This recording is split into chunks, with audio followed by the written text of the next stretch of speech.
Well, hey everybody, I'm Jan Erickson from Stepping Aside, and welcome to As Above, So Below, a rune and tarot divination for Thursday, the 14th day of July, 2022. Well, I hope everybody got to be out in the moon last night. I couldn't stay out. The mosquitoes were crazy. They were crazy the night before. I did get pictures of both Maiden and Mother, and so I'll get another picture of Crone tonight. Hopefully I can don some better clothing to where I can maybe be out in it a little bit longer, but they were everywhere and all over me, because I don't know what it is about me and mosquitoes, but they come after me. Not so my husband, unless he's sitting next to me. So I don't know. It was awful. So had to just run out and run back in. That was sad, because it would have been cool to be out there with that. Let's see. Let's go over today's esoteric influences from the post for the week. The 14th gives us a 5 numerology, which means protection, travel, expressions of freedom, and an innovative approach to challenges or achieving goals. It's also represented by the pentagram. The rune today from the esoteric influences is Sawillo, or the rune of the will, or the rune of the sun. So it gives you given that it's the rune of the sun, it tells you that we're talking about lots and lots of energy, also invoking spirit into your awareness, self-confidence, healing, higher self, illumination. Puella or Puea is the Geomancy rune for today, the below side of things, which means young girl. So it means scattered focus, superficial, ambivalent. It's a very positive rune, but just imagine little girl energy. My granddaughter turned 5 yesterday, so happy birthday to her. And we got to do a video call, and that was fun. Let's see. The sun's in Cancer. The moon is now in Aquarius. Went into Aquarius at 1:14 this morning. Planetary governance for those working magic today is Jupiter, so expansive magics. As you're drawn to new opportunities today, it may be at the expense of your current responsibilities, and you need to find a balance between the two. You seem to be driven by inner wisdom or a need to express spiritual awareness to others, or you may be ready to release long-held inhibitions that would have previously held you back. Given your lack of personal agenda, you have an inspiring presence to others. This is that Jupiter energy. You act with discipline and dedication while avoiding self-assertion that reinforces conflict. So you're not really wanting to get into it with people. You see the overall picture, and your leadership benefits others. Let me go ahead and move this off the screen here a little bit, or at least over. Just in case we pull anything today, that any of the runes that, let me move my keyboard out of the way, that align with that. That's been happening lately. Like on Monday, I know I drew Dagaz, and that was the rune for the day. So I think it was Monday. But let's go ahead and take a rune here to get the significators going, see what the overall picture of this reading is going to be about, or what it's going to deal with. Well, Dagaz. I don't know. Dagaz is an interesting rune. It means new day, the one period ending in another beginning. And the interesting thing about it is that I think it tends to suggest that we're on the verge or on the precipice of something new happening. It's a rune that rune masters over the years they've argued about whether or not it should come at the end, whether it should be the 24th or the 23rd. I've gone back and forth. Othala is how I see it, and how many see as the 24th rune. But Dagaz, realistically, I can understand why they did that, because they're really, if you're looking at the whole set of the 24 runes of the Elder Futhark, you're coming to the end of something and the beginning of another. So you could be thinking of it as your life is coming to an end and the next one is about to begin. So I can understand that. But it could also be thought that this is what's about to happen and you have to take into account the Othala of it, which realistically you could bring that down to one's own individual Akashic record that then gets contributed to the collective Akashic record or the collective consciousness. So, however you want to do it, however you want to see it, you can do that. I tried it for a while and then I don't know. I just went back to the regular way. So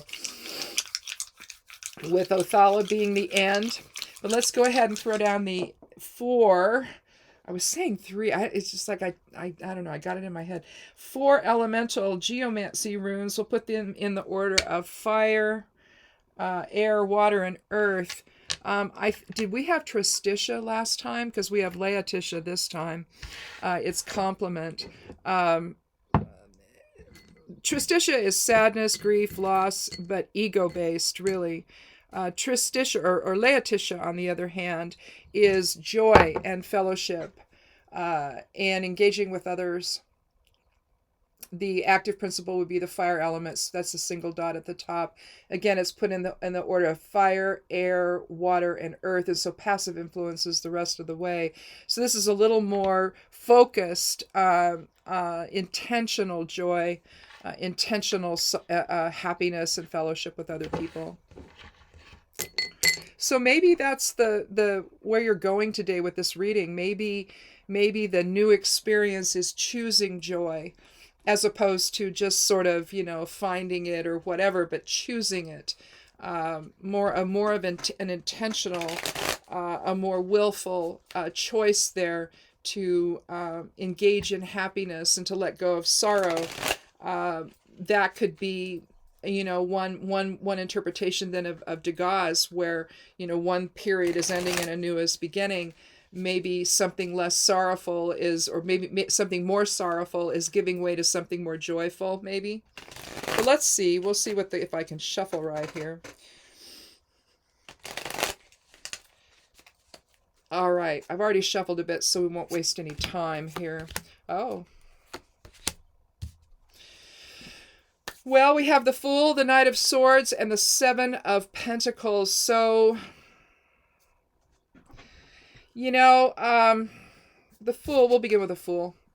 Fool begins the tarot, begins the major arcana. We see an androgynous figure, basically, but we'll call it a he. The Fool is standing on the precipice of something new. Realistically, it would be in the center, then, of Degas. And he's standing there with his knapsack over his shoulder. The sun is shining. You can see some snowy peaks there in the background. His dog's at his side. He's holding a white rose in his left hand. So there's purity here. There's purity of experience. There's undeveloped potential. He's doing this with love. And he's going to take his leap of faith into the unknown, into his new experiences, into life. The Fool, I said this, I don't know if it was last time or the time before, we talked about the Fool, the Magician, and the High Priestess being the upper level of when you look at, I don't have that in here. I have, it's out there in the living room. But I copied down a tree of life and where it shows where the major arcana appears on the tree of life, and the different cards of the major arcana, and the Fool, the Magician, and the High Priestess are above, and then down below is taking the leap into form, and going through the different things that higher principles, if you will, the soul principles that we all manifest into form, and we work through them and embrace them and manifest them in life, hopefully. And the thing about the 3 is you have the Fool taking the leap, and then you have the Magician basically creating the physicality of all of it, and then you have the High Priestess creating the unconscious side of it. So there's kind of a triumvirate of experience there. But with the Fool, again, we're talking about taking the leap into the unknown, a leap into something new, and that would definitely resonate with with Degas. But again, it's birth, it's the leap of faith, it's new ideas, it's trusting the moment, trusting the experience, innocence. That would be another one. Moving forward, but moving forward in faith and trust. In magic, you call it perfect love and perfect trust. And that's realistically what the Fool is doing. He's taking that leap of faith, or it's taking that leap of faith, because we don't know gender yet.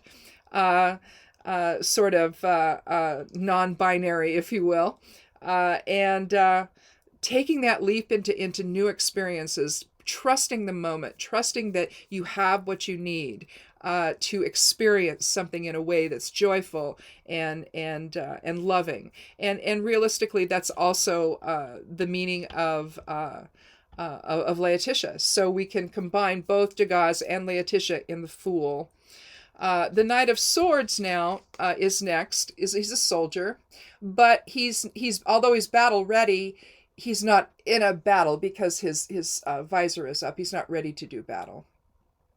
Swords is the air element, so you can see there's swift motion here, but he's also angled toward the past. If he's turned the other way, he would be going toward the future. But here he's actually presented going toward the past.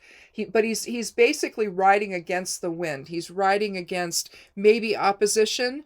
You see the sketchy brown clouds. He's trying to maybe cut through deception and define the truth of something. But he's taking swift action. He's courageous. He has integrity. He accepts challenges. But here it's like in the face of something, because you can see again the wind is moving this way. So he's having to ride against the wind. So, but the Fool suggests that he's ready for that. And that you may have to discover something that's true about yourself or true about the circumstances you're in order to then become more at peace and to take stock of what you have. Here we have the Seven of Pentacles. Pentacles represents the earth element, and we're really looking at, this reminds me of my husband, who stands out there in the pasture, and he'll lean on his shovel, and he'll just think. He'll be looking around, he'll be thinking about what he has to do or whatever, but he's contemplating, and so there's a little bit of contemplation here. But the Pentacles is all about, again, the earth element. So it's talking about everything in your physicality. So your home, your life, your work, your even your education could be part of it. Your training, your material security. And here he's brought in the harvest, and he's taking stock of what he's got for the rest of the year.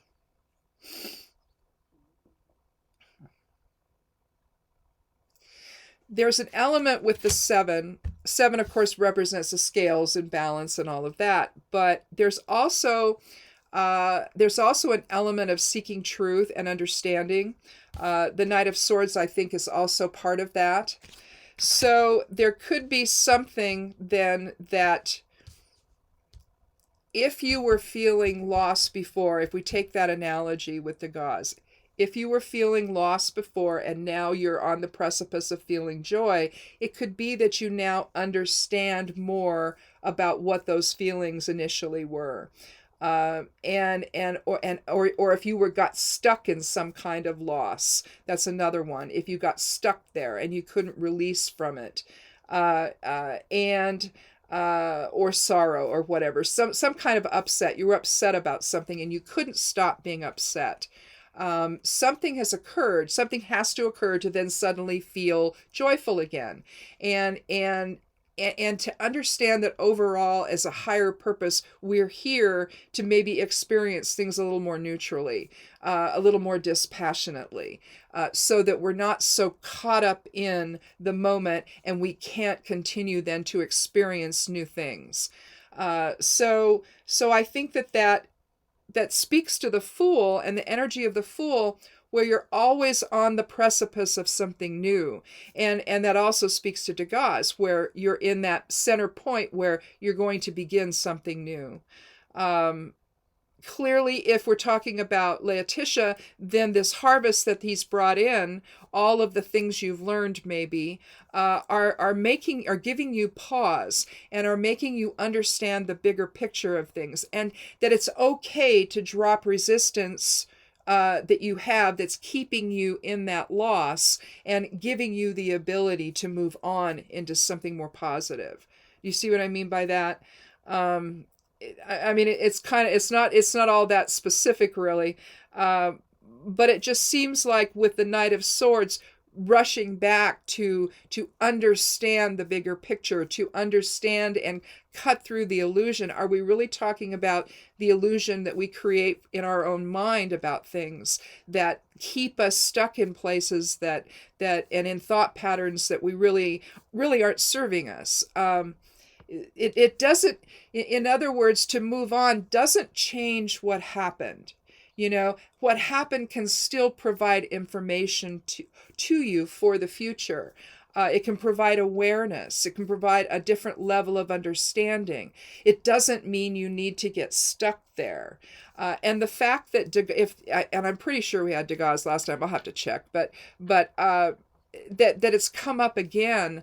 I think that it's really suggesting that there's a moment where we move on and we allow ourselves to embrace the future and embrace new experiences. And sometimes we think because we get stuck in this one mode of thinking that that's all there is, and I'm never going to be happy, and I'm never going to be able to do anything else but be miserable or what have you. I'm going to be stuck in this one thought pattern. But it doesn't help you to be there. And again, you're not dishonoring what happened, if you will, if you want to look at it that way, by moving on to something else. It's like when someone gets a divorce, and they, from their partner, their husband, their wife, their spouse, whoever, they sometimes you stay there and you can't embrace a new life for yourself. You're so upset over what happened. Maybe you're the reason for it. Maybe you did things or something, or even if you didn't, things were done to you. And because of that experience, you're afraid to move on to something else and to a new relationship maybe. Or just embracing your new life and discovering a new life for yourself apart from your old partner.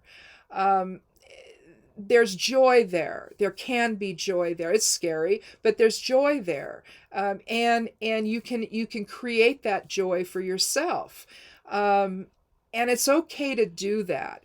You're not dishonoring something. You're not punished. And if you're the one that caused the issues for the divorce, maybe you're punishing yourself for it. At some point, whatever mistakes that were made, if you were involved or not, then at some point it's like, okay, that was then and this is now, and this is the future. This is the future that's before me. And you have to have that ability to do that in life and to let go of thoughts that keep you stuck in a place that isn't happening anymore. And so there's that aspect of it too. And so you could, with each day, understand when you wake up in the morning, you're really the fool, and you're ready to take on with undeveloped potential anything that comes your way. You're trusting in the moment. You're trusting that something can be joyful for you with Laetitia's presence here. You're willing to look with dispassion on the past and take what you can from it. But you're not going to let it bring you into this level of illusion that that's all there is. You're going to cut through that with the Knight of Swords. And then you're able, with the Seven of Pentacles, to then come to some level of balance where you can appreciate all that you have. And part of what you have is the greater understanding of what was. That's part of the whole, when I talked about Othala being one interpretation being the Akashic record, that's kind of what you're dealing with here. All that you take forward gives you the potential to embrace something new with some awareness, but yet not getting stuck and having that necessarily drive the new experience, right? And so you can appreciate, like the farmer here, that all you have that's going to give you material security for the future, but yet you can appreciate what you've, all that you've done, all that you've learned, all that you've grown, all that you've accomplished, and allow that to make you feel a little more secure, so that you can embrace the future with and have the future be filled with undeveloped potential. And it doesn't have to be undeveloped potential for further loss. It's just undeveloped potential for joy and fellowship with other people, and being able to embrace new experiences and new relationships in a way that doesn't necessarily drag in the feelings of doubt and fear and whatever you got from what just ended, and now you're ready to move on.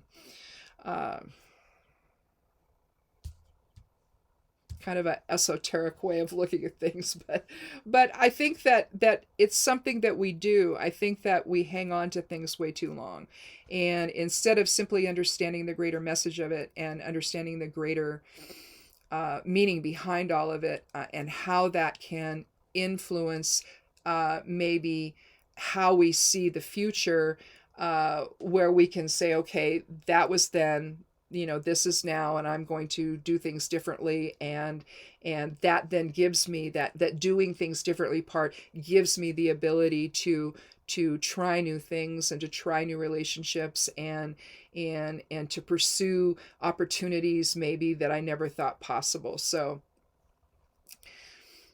use the past, but don't be governed by the past, I guess is what I'm saying. So allow yourself to stand on the precipice of something new today, and move forward in joy, cutting through the self-doubt and the illusion that you've created for yourself, to let go of all of that and move forward into joyful experiences. So something to think about on this night of the crone moon.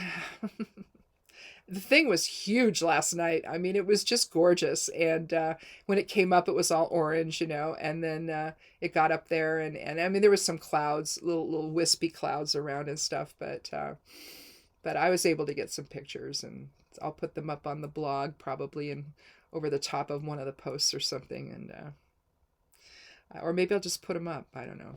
I don't usually do that, though. I usually incorporate them into blog cover pictures. So anyway.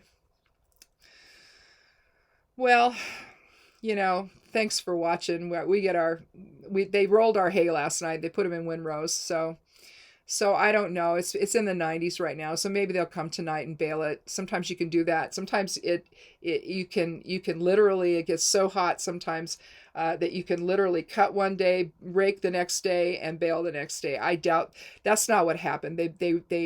They cut on Monday, and they raked last night. So either they'll come tonight and bale it, or they'll bale on Friday maybe. I don't know. But we'll get to see how many bales we got, and they get most of it, and we get a little bit of it. But that's just the way that goes. So anyway, it used to be half, but now it's like 2/3. They get 2/3 because of the price of gas and stuff. But it's like, but our water went up. I don't know, like $200 this year. So it's like life got expensive this year. So anyway, it started last year. It went up $100 last year, and then $200 this year, and then I don't know what it's like going to go up each year for 5-year period, and unless they come up with other projects to do that can bring in money. So we, the water users, the people with the irrigation water, have to pay for all of it. So anyway, it's just the way it is. So such is life when you have acreage. Thank goodness we only have 5. So otherwise, I don't know what these big farmers do that have 50 acres or whatever. Boy, that even 20 acres is a lot, and I can only imagine what their irrigation bill is if they get flood irrigation. So like we do. Not all of them do. They pump out of the ground, some of them. So, and then the electricity cost for that is probably massive. So I don't know. You get it either way, right? Anyhow, thanks for watching, and again, if you can get out tonight, if you don't have the mosquito problem we have, then, get out tonight and enjoy the crone moon and kind of put things in perspective. I like to do that on the crone moon. If you think maiden, mother, crone, there's different things you can be thinking about on any of those days. Last night, if you set your intentions for this next month on the new moon before, then maybe you thought about bringing them to fruition last night. But tonight, put things into perspective, and like I say, if you can get out there and enjoy it without being bombarded and bitten everywhere, then go for it. It's lovely to sit out under a full moon. So anyway, thanks for watching. Thanks for coming by. And if you haven't clicked subscribe yet, I'd love you to do that and come back and join our little tarot and rune family. It's just fun to kind of think about things maybe differently than we normally do, and to get some perspective that both the tarot and the runes can give us. So thanks for coming by, and be good to yourself, be good to one another, and blessed be.